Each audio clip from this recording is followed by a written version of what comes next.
Hypercarnivores have a diet of over 70% meat.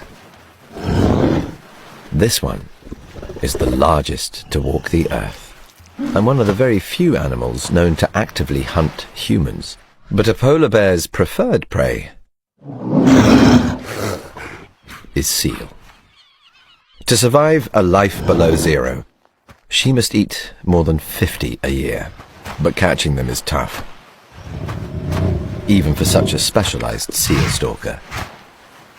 Orienting tail to the wind, a seal uses its sense of smell to detect predators approaching from behind, while keeping a lookout for any attack from the front. UV intensifying eyesight helps see through the bear's snow-white disguise. And a smart seal always keeps an emergency exit close by.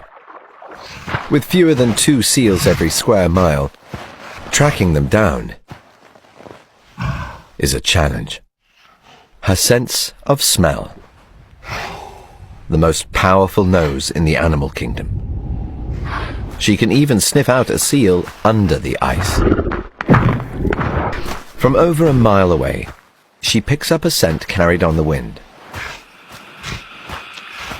Approaching from downwind, she closes in.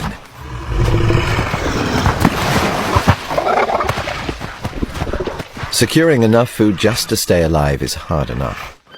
Providing for a growing family, even harder. Only a third of cubs reach their second year.